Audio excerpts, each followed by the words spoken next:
Thank you everyone for attending the National Farmers Union's webinar series, NFUniversity. Our presenter today is Darrin Qualman, and his topic is nitrogen fertilizer. Many of you will know Darrin, but for those of you who don't, Darrin is the NFU's Director of Climate Crisis Policy and Action. Darrin is the author of several reports, including Tackling the Farm Crisis and the Climate Crisis. In addition to his current position, he served other roles with the NFU between 1996 and 2010, including Director of Research. He has been active in supporting many NFU campaigns, including working to stop the introduction of genetically modified wheat, the struggle to retain the Canadian Wheat Board, and work to keep the genetically modified hormone rBGH out of the Canadian dairy supply. He is also author of the 2019 book, Civilization Critical: Energy, Food, Nature, and the Future, which has recently been translated and released in China. Darrin farmed with his family for 2 decades just south of Saskatoon, and he has academic degrees in history, biology, and political studies. Darrin, I'll turn the meeting over to you. So as Stuart said, my name's Darrin Qualman, and I've been with the NFU doing climate change work for the last 2.5 years or so. And recently, a lot of that work is focused on nitrogen fertilizer. And at the end of August, beginning of September, we came out with a new report. So this is the new report from the National Farmers Union. It's entitled Nitrogen Fertilizer, Critical Nutrient, Key Farm Input, and Major Environmental Problem. And as you can tell from that subtitle, what we're trying to get across in this report, it's 70 pages long, it's very detailed. It includes more than 200 references to science journal articles and expert opinion. And it's parts of it have been peer reviewed by some of the world's leading experts in nitrogen fertilizer. What we're trying to get across in this report is the dual nature of nitrogen, that just how critical it is, but also what happens when it's overused and how it can cause major problems in the environment and for the climate. So I just want to give a little context for the NFU report. Why did we undertake this fairly extensive research? Why did we feel that this report was needed? As many of you will know, almost 2 years ago in December 2020, Environment and Climate Change Canada released a new climate plan for Canada. And that's where we saw for the first time the target to reduce greenhouse gas emissions, the emissions, not the tonnage of fertilizer, but the emissions from fertilizer by 30%. Then there was a long gap where the government didn't weigh in on this, and they waited until March 2022 to release a discussion paper on just how we might achieve that. And I'll circle back in a second to talk about some of the things that happened during that gap. So that was March 2022, the discussion document on how to achieve that target. And then starting about the same time and ending on August 31st was a consultation process. And that's when the NFU contributed its report. I'll say also in that gap between December 2020 and March 2022, the industry moved to fill that void, and Fertilizer Canada commissioned Myers Norris Penny to do a very bad and badly done report that essentially just said, very simplistically, oversimplistically, to get a 30% reduction in fertilizer-related emissions required a 30% reduction in fertilizer tonnage, which would translate directly into a roughly equal decline in yield and billions of dollars in lost revenue and profit. It was a very badly done report, but that report has subsequently been picked up by a lot of people in the industry and on the right of the political spectrum who are using that as a basis to create a whole lot of disinformation around this. So the NFU wanted to go into this space and not just provide some clear information and analysis rooted in science and evidence, but also to really expand the discussion around this, expand way, way beyond this idea of, yes, we can meet this 30% target, no, we can't. Because nitrogen in the global system really is a much bigger question than what's being talked about right here in Canada today. So before I launch into what we said in the report, I'll just give a little background so that people aren't sort of casting around in their memories trying to remember some of these terms. As many of you will remember, there are three main greenhouse gases, and I'll just refer to them in terms of how they relate to nitrogen fertilizer. So the first one's carbon dioxide. That's really the big one, the one that drives most of the warming in the world.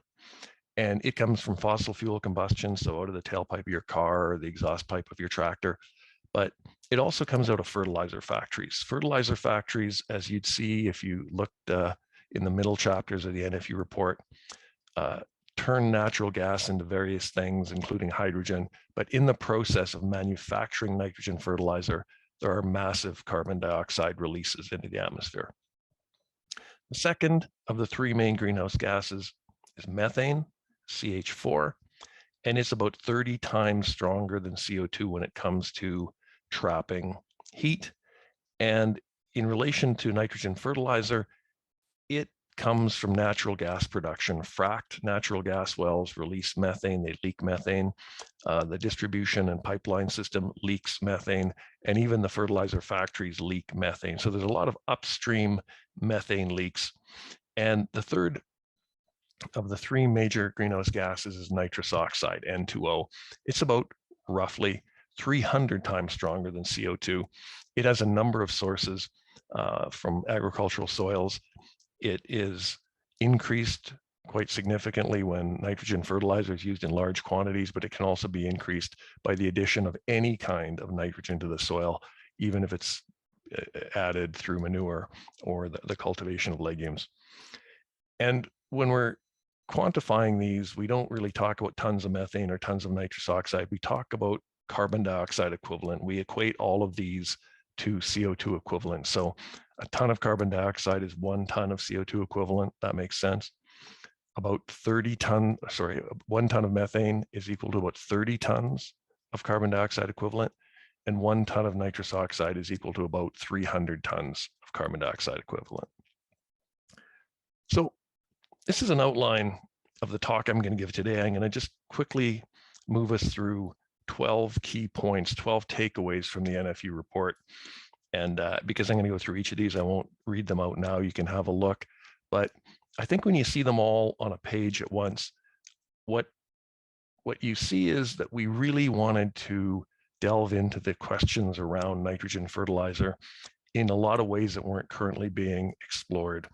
What are the connections to federal export targets or to livestock production or to the population of the world and to natural ecosystems, all of that? Do we have a nitrogen crisis? What was the Green Revolution and how did that fit in?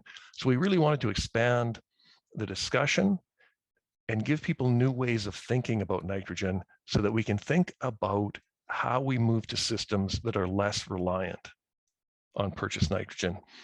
We often point out that we've had 10,000 years of agriculture, but only about 50 years of purchased nitrogen, 50 or 60.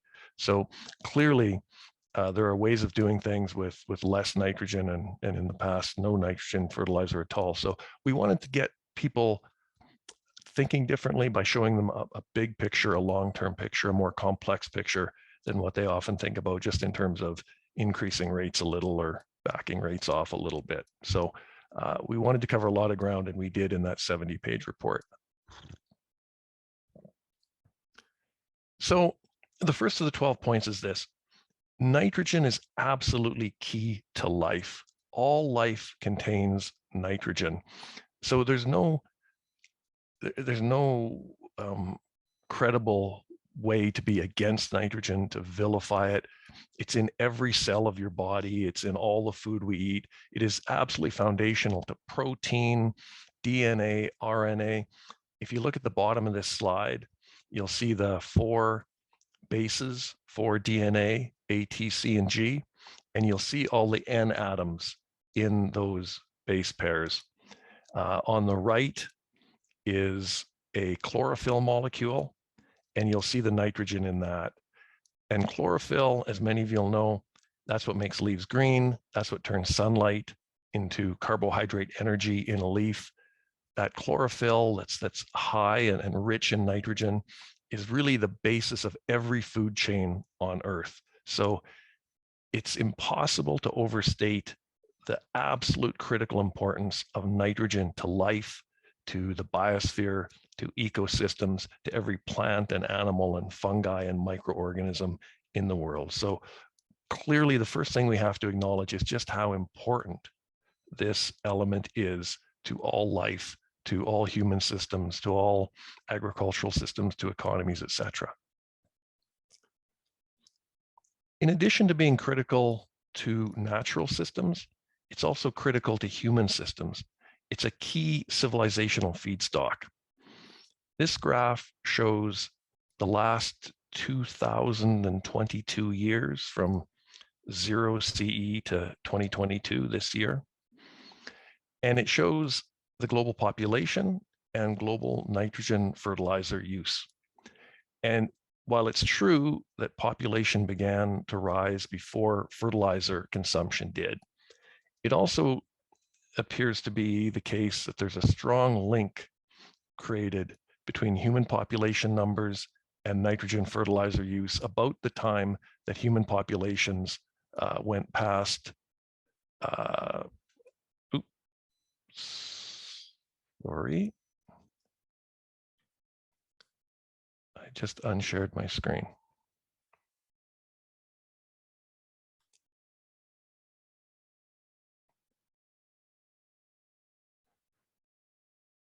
Stuart, I'm not seeing a clock here, so I am going to have to get time signals from you at some point.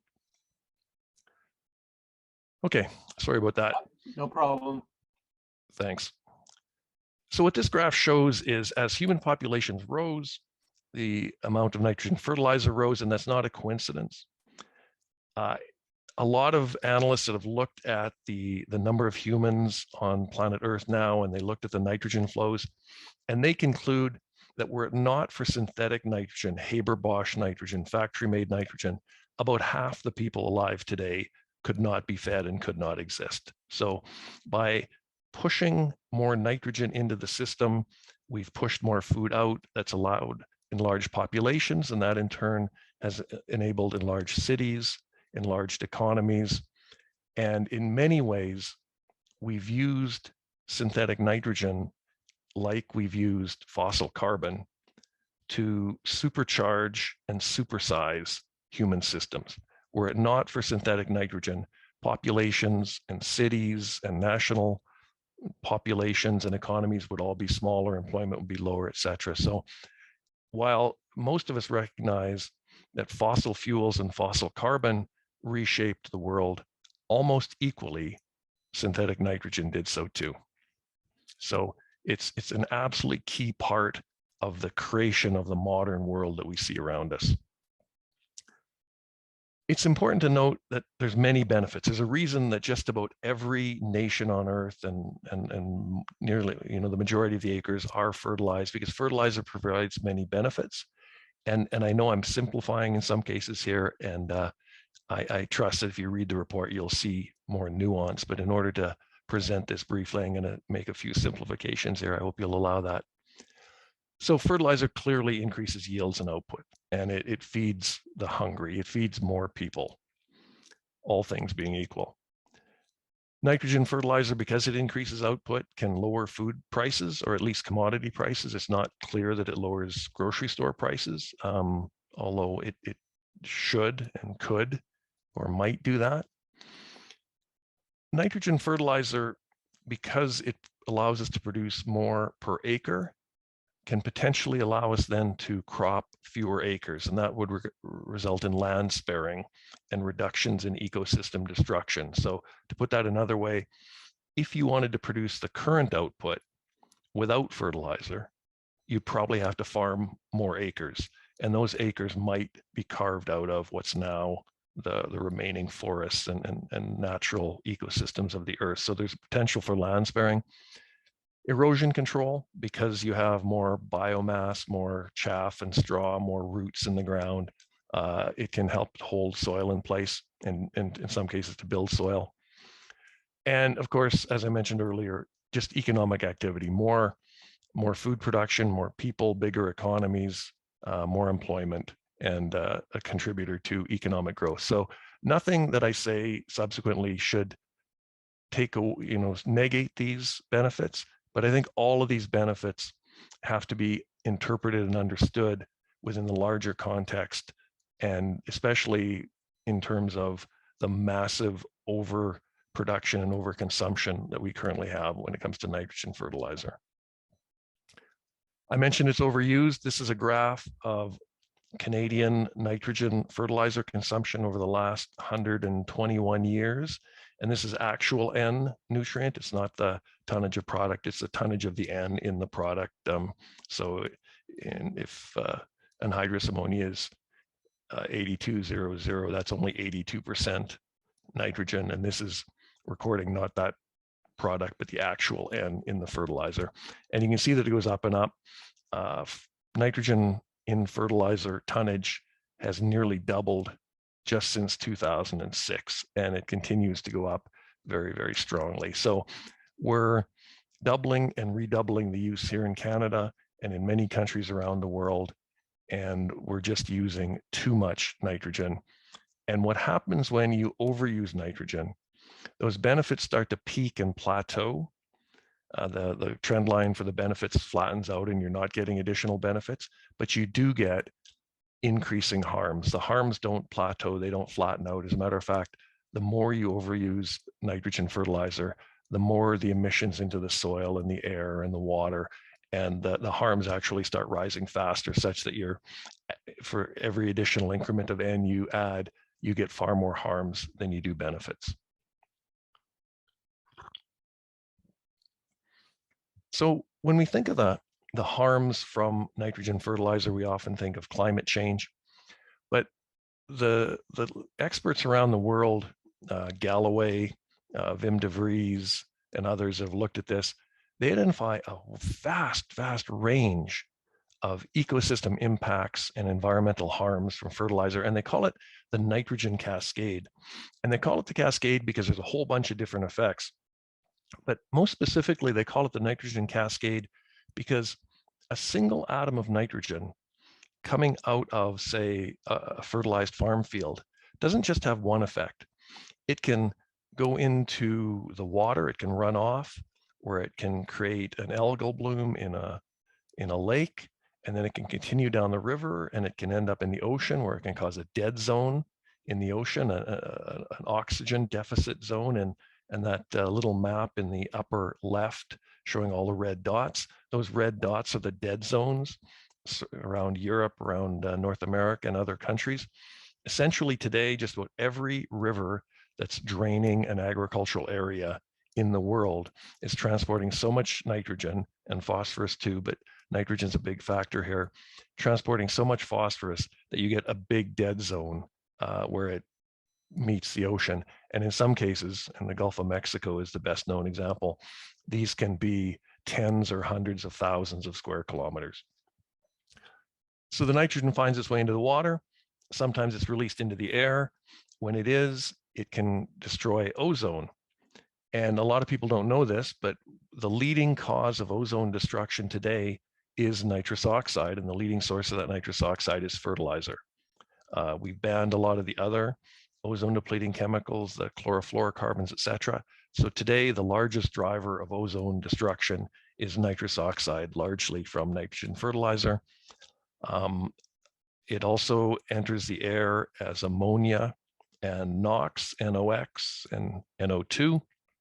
That creates smog, and that's responsible for hundreds of thousands, and by some estimates, millions of deaths per year. Asthma cases, huge impacts measured in the tens and hundreds of billions of dollars worldwide in terms of human health effects. So there's a very wide range of impacts in the atmosphere, in the biosphere, in the hydrosphere. And that comes as a surprise when people first learn of it, but it shouldn't really, because this is the most biologically active compound in the world. It's the thing that is in every plant and animal. Most ecosystems are limited by lack of nitrogen. And when you turn off those limits, when you take systems that are used to operating for millions of years in a nitrogen scarce environment and put them in a nitrogen rich mode, everything begins to change. Everything in the world almost is affected by the balances of nitrogen in the ecosystem or the atmosphere or in the water. So a huge number of impacts when we overuse nitrogen, and the way that's described is called a nitrogen cascade. One of the best known effects of nitrogen use, one of the best known adverse impacts is greenhouse gas emissions and global warming. This is a graph from a report earlier this year where the NFU produced probably the most detailed analysis of emissions that's been done in Canada, agricultural emissions. And those green bands in the middle are nitrogen fertilizer related emissions. So very briefly, there are emissions there of nitrous oxide from the soil, but also carbon dioxide from fertilizer factories and methane from upstream natural gas production, even carbon dioxide from transportation of fertilizer. And key to see in that graph is that that top line goes up, and that top line goes up not because emissions from cattle and other livestock and manure are going up, those blue bands at the bottom, and not really because emissions from fossil fuel combustion are going up, the red bands at the top. The top line is going up largely because those green bands are getting fatter as we double and redouble the tonnage of nitrogen fertilizer going into the system, and that drives an increase in emissions coming out.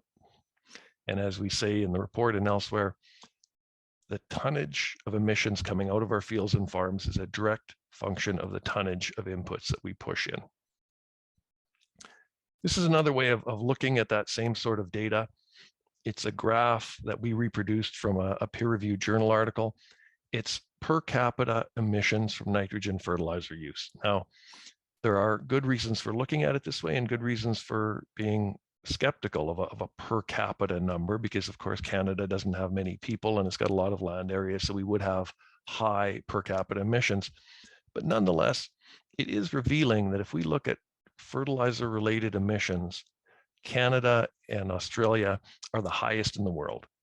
So if we accept, and I hope we do, I'm going to detail this in later slides, if we accept that we have a real crisis when it comes to nitrogen and emissions and climate, and that we have to reduce the use of some of these compounds, I think this slide reminds us that some of the highest emissions from fertilizer per capita are coming from countries such as Canada. Sorry.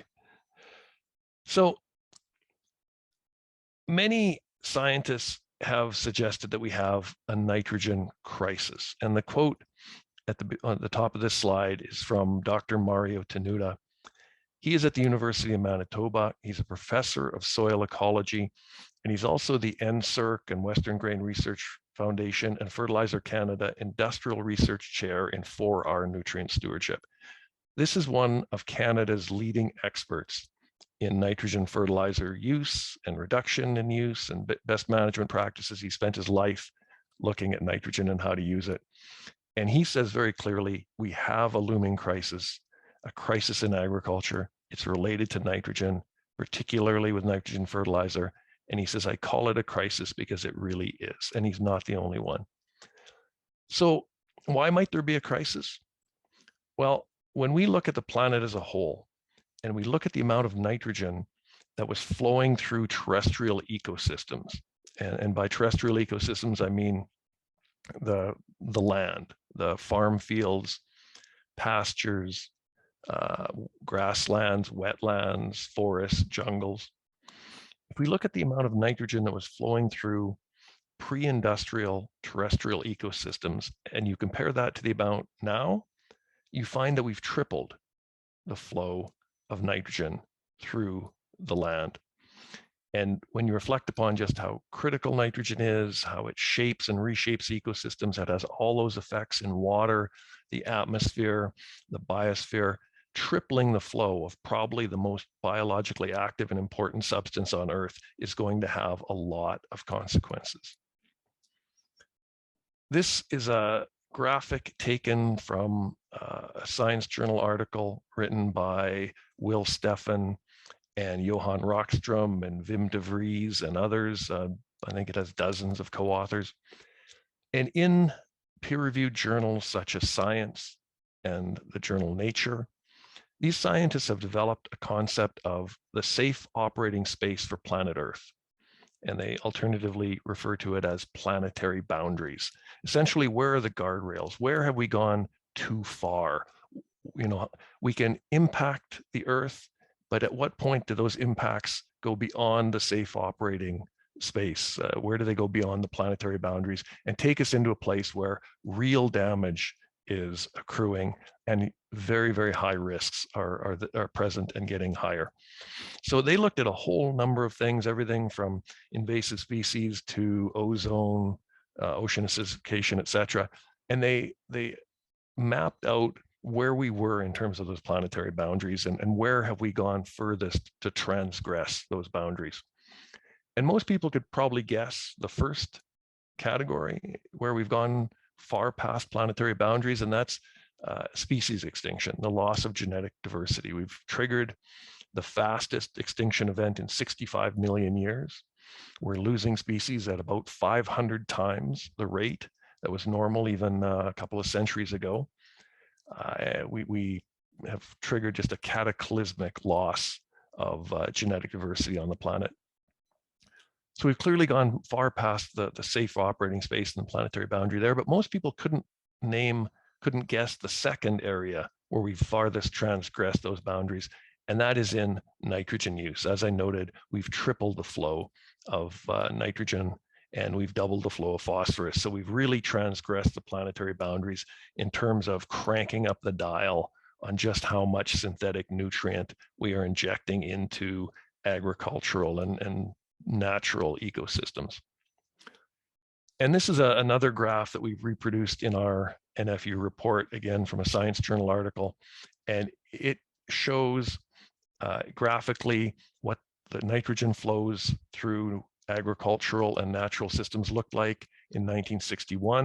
And 1961 was the year before really the Green Revolution and the high fertilizer use took hold. And then it shows a recent year. And the thickness of those lines indicates the relative tonnage of the nitrogen moving through.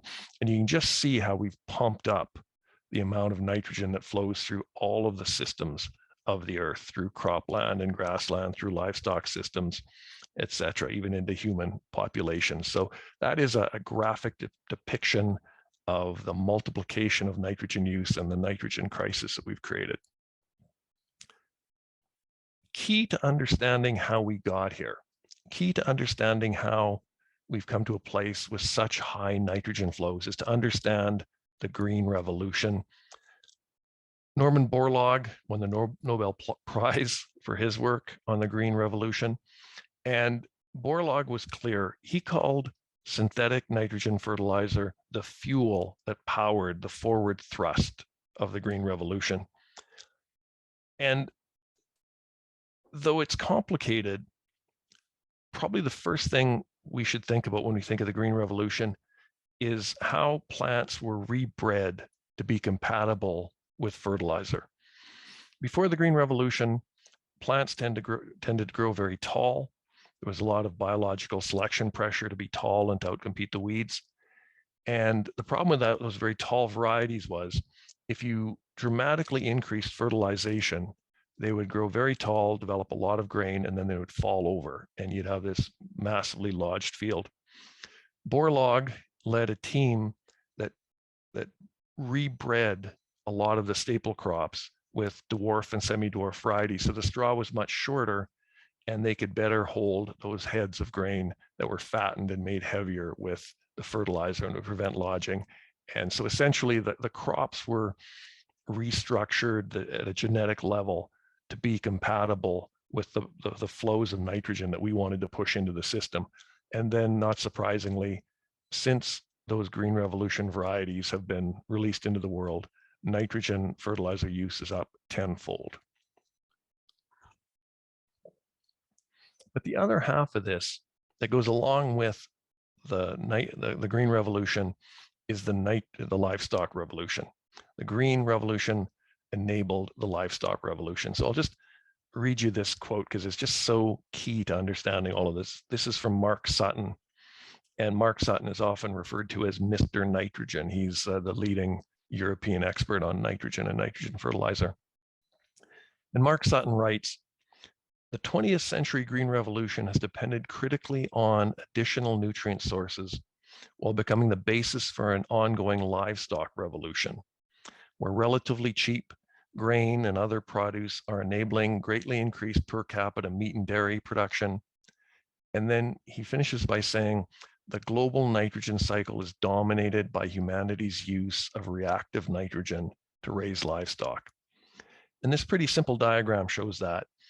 It shows about 120 million tons of nitrogen going into cropland, about half of that amount, a little less than half of that amount coming out. The rest is lost to the atmosphere and the hydrosphere, groundwater, surface water, and elsewhere. But then of that 49 million tons that comes out, about a third of it is consumed directly by humans, but 2/3 of it goes into animal feeding operations. The majority of the nitrogen coming out that's contained in the protein in that grain doesn't go to feed humans, it goes to feed livestock, and then that livestock is consumed by humans. So as Sutton says, the global nitrogen cycle is dominated by humanity's use of reactive nitrogen to raise livestock. You have to understand nitrogen fertilizer use and the increasing amount of nitrogen fertilizer use in relation to livestock product consumption. And we're very careful in the report to draw a distinction between grazing systems that usually function without added nitrogen and grain feeding systems. Sutton is talking about grain feeding systems, feed grains produced from highly fertilized land. And while those grazing systems are positive and they support biodiverse grassland systems, there are real questions being raised around this idea of using nitrogen fertilizer to produce livestock feed. So to connect these two concepts together, you can think of the green revolution as a way that we turned natural gas into nitrogen fertilizer, into larger harvests. And then in turn, the livestock revolution is where we turn those expanded harvests into a huge increase in livestock animal numbers, and in turn, a huge increase in the supply of meat and dairy products. And I use the word huge, and I don't use that just in an offhand way. This, in terms of the huge increase in livestock numbers, this is a graph that I think first appeared in the tackling report. We reproduced it in the nitrogen fertilizer report here a couple months ago. And I think this is one of the most important graphs I've ever seen. It shows the number of wild animals on Earth in terms of the mass of wild animals. That's that brown bar at the bottom. And you can see how that just gets crushed down. There's a period 50,000 years ago, period 11,000 years ago before agriculture, and then today. And you can see the very sharp decline in the tonnage of wild animals on Earth. But the tan bar is the tonnage of livestock animals, and the blue is the tonnage of humans. You can see we've massively reshaped the Earth. There's approximately 4 times the animal tonnage today. If you add up humans, livestock, and wild animals, there's about 4 times the tonnage there was 50,000 years ago. And there can be 4 times the tonnage of human and livestock and wild animals on Earth today because of the massive injection of nitrogen fertilizer, and that's created from fossil fuels. This is a core civilizational problem. It's not a question of whether 4R nitrogen management can or cannot give us 10, 20, or 30% reduction in emissions from fertilizer. This is about how all life on Earth is structured and supported, and how we organize those systems. This graph also appears in the report. I urge you to take a look at it. It takes a little while of looking at it to really get the full sense, but what you're really seeing here is the amount of nitrogen going into livestock through feed grain and then the amount of nitrogen coming out the other end in terms of the protein in that livestock, and just the losses we have. And that's inescapable. Most of the energy, most of the food that goes into any organism doesn't turn into muscle, doesn't turn into meat, doesn't turn into milk or anything consumable. It's just used to keep that organism alive and moving around and breathing and thinking, etc. So roughly speaking, 5 to 10 calories go in for every calorie that goes out. Roughly 5 to 10 units of protein go in for every unit of protein that comes out. And that protein is essentially a proxy for nitrogen. Protein is very nitrogen rich. So about 5 to 10 units of nitrogen go in for every unit of nitrogen that comes out. Huge losses along the way. So we're coming to the end here. I'll get Stuart to give me a time count here when he can. We've got increasing nitrogen use, and one of the reasons why is there's incredible pressure to produce more, to export more. The federal government continues to set higher targets for agri-food exports. And when we graphed agri-food exports and fertilizer tonnage, this is the graph we got. And I initially assumed there must be an error, that we somehow made a mistake in the graph, because it's just not expected that the agri-food exports measured in dollars and the nitrogen fertilizer in Canada measured in tons would correlate that tightly. But we checked, and that is in fact what the graph looks like.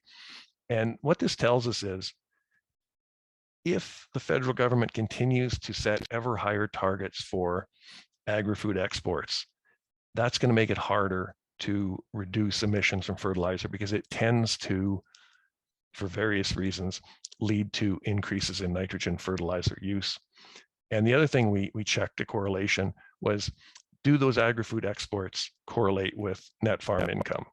And of course they don't, and we've known that for 25 years. The federal government doesn't seem to know that yet, but you can see in this second graph, agri-food exports double and redouble, yet net farm income stays more or less the same. Stuart, what's my time? You're at about the 35-minute mark, so you've got lots of time. Wonderful. I'll bring it in well under 50 minutes. We'll have lots of time for questions. So we really wanted to get at all aspects of nitrogen fertilizer in the report. And a key aspect is corporate power of the dominant nitrogen fertilizer manufacturers. And this is really top of mind as a lot of farmers struggle with record high fertilizer prices. And we said there's two factors here we need to think about. One, what the corporations are doing to push up these prices, but also how what farmers are doing might be contributing to that, how what farmers are doing might be empowering and emboldening these corporations. And no one is blaming farmers, of course, but what we're doing is we're just looking at how things play out and what the unintended consequences might be. So if farmers are on a yield and output treadmill where every year there's pressure to produce more, they're probably also on an input use treadmill where, in order to produce more, they're going to use more inputs, in this case fertilizer. And I showed you that graph of Canadian fertilizer tonnage. It goes up and up and up and has doubled in a couple of decades. The problem with this is, if it's replicated across Canada, across North America, around the world, you get two effects. You get this ever increasing supply into the markets where farmers sell. So you're pushing up supply into the markets you're selling. And of course, prices are partly determined by supply and demand. And if supply keeps going up and up all the time, it's going to have a price depressing effect. But at the same time, by constantly increasing demand for fertilizer year after year, doubling it every 10 years, 20 years or so, you're creating too much demand in those markets. Imagine being a fertilizer company that has learned that it can count on farmers demanding more product every year. And again, price is partly determined by supply and demand. So it's not really in farmers' interest to maximize demand in fertilizer markets. But by constantly running on this yield and output and input use treadmill, that's in effect what we're doing. We're oversupplying the commodity markets into which farmers sell, and we're creating too much demand in the input markets where farmers buy. And the predictable outcome is that margins will contract. And that's what we see in this graph. The green area at the bottom gets smaller and smaller relative to the blue area. The margins contract. Before 84, farmers could count on about 33 cents out of every dollar staying in their pocket. But since 85, that's what, 35 years, it's about a nickel. Farmers' margins for the last generation and a half have been very, very small. And it could be because this maximum output, maximum input model hasn't really served us very well. But that's only part of the story, and it's not really even the big part. The big part here is fertilizer company power. There's been a number of mergers and takeovers and corporate consolidation. Nutrien was formed when Agrium and Potash Corp came together, and a lot of the other companies have merged similarly, to the point now where 4 companies in Canada control 95 to 100% of Canadian nitrogen production. Depends on whether you're looking at urea versus anhydrous, but it's almost 100% across the board. And North America wide, it's above 75%. So incredible 4-firm corporate concentration. And to a significant extent, it raises a question: do these companies simply price according to what the market will bear? We remember in 2008-9, when the price of grain, price of corn, price of wheat, oil seeds went up, fertilizer went up too. Quite provocative. Now again, in the last year and a half or so, the price of grain goes up and the price of fertilizer goes up. And those of us who have spent a long time looking at corporate power and abuse of power are very tempted to say the corporations are just pricing according to what the market will bear. They would deny that, yet these 2 graphs were produced by fertilizer companies themselves. The one on the left is from Agrium, Nutrien, and the one on the right is from Norsk Hydro, which became Yara. And Agrium and Nutrien are very clear. They just say nitrogen prices follow grain prices. That's their graph. It's taken right from their report. And using similar data over a similar time period, Norsk Hydro and Yara come to the same conclusion. They're a little more careful in their wording, and they say fertilizer prices are somehow linked to grain prices. Well, farmers are seeing that linkage right now. They're seeing that grain prices have gone up, fertilizer prices have gone up, but when you read the annual reports of the fertilizer companies, they assure their shareholders that they've never made more money, that the price increases far exceed what's needed to cover additional natural gas costs. And it's not even demand driven, because they say that their sales are actually down, which means they're not facing record high demand that could explain the record high prices. They're actually facing fairly soft demand partly because of those prices, but nonetheless, they're reaping record high profits. So there's an incredible problem with market power here. So the last of the 12 points, the report comes around to the question of, so what do we do? And this is a key question, of course. And the report has 2 parts. It says, yeah, in the short term, let's embrace efficiency measures and best management practices, and let's get emissions down by 30% by 2030 and meet the target. It points out that the federal government discussion paper says that we can.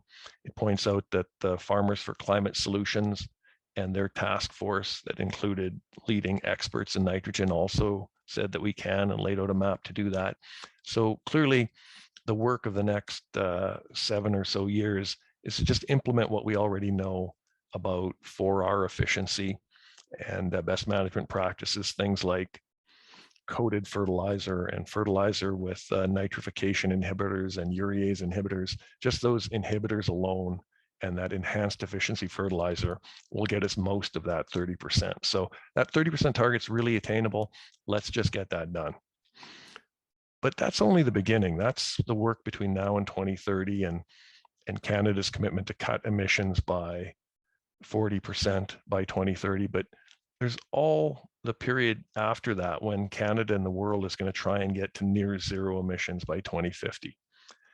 And we have to be very clear that efficiency has limits. You can't use efficiency measures to cut by 20 or 30% and then use more efficiency measures to cut by another 20 or 30% and then use more and more. Efficiency has limits. And it especially has limits in a system that is growing endlessly. If tonnage of output has to go up and up, it's going to drag upward fertilizer tonnage. And if that fertilizer tonnage is going up, emissions cannot go down, even if we are implementing those 4R efficiency measures. So what the report says is we need to take seriously biophysical and planetary limits, that idea of a safe operating space for planet Earth and planetary boundaries. And to do that, we need to rethink the system. We need different goals and targets and aims for our food and farming systems. As long as we stay in a maximum production, maximum input, maximum output, maximum export mode, we're not going to be able to bring down emissions from fertilizer and other aspects of agriculture. We need different goals and targets, things like maximizing farmer number and maximizing the prosperity and stability of farmers. So in conclusion, limits are key, and the report introduces this idea of intelligent restraint. And the very first sentence of the report is, this report embraces limits. And it says the era of endless growth is ending. And it makes the case that farmers need to step off the yield and output treadmill, which is in essence the input use treadmill, if we are going to get control of the emissions that are coming out of our farms and food systems. So I thank you very much for your attention, for inviting me to present. I'll just note that the report on nitrogen fertilizer is on the NFU website. It came out on August 30th, so it's about a month, just under a month and a half old, so quite new. It's making it's creating quite a bit of interest amongst various people that are working on this issue right now. There's a lot of interest in nitrogen fertilizer right now, so it's very timely. And this report is the fourth in a series that started with the tackling report in 2019. And then we did in 2021, the Imagine If report that takes a very positive and optimistic view. It invites readers to imagine themselves in 2030, imagine that we did everything right in Canada to reduce emissions from farms and food systems, and just kind of reflects on how we did that and how we accomplished those goals. So that if you want a really upbeat and positive version of this, I think the Imagine If report is for you. Then earlier this year, we did 2 editions of the emissions report, compiled the most comprehensive look at agricultural emissions ever assembled in Canada. We did it early in 2022. And then when the new National Inventory Report came out with the newer numbers, we redid it again in a second edition. So there's anyone who really wants to understand where the emissions come from in agriculture, that is probably the most detailed look this side of the National Inventory Report. And I would have to say our report's a lot more readable and comprehensible than the National Inventory Report. So with that, I'll turn it back to Stuart. Well, thanks very much, Darrin. That was a really clear and concise presentation. I think it really highlights the challenges that we have as a species, and really highlights the fact that we've got a lot more thinking to do and a lot of work to do as we look into the future.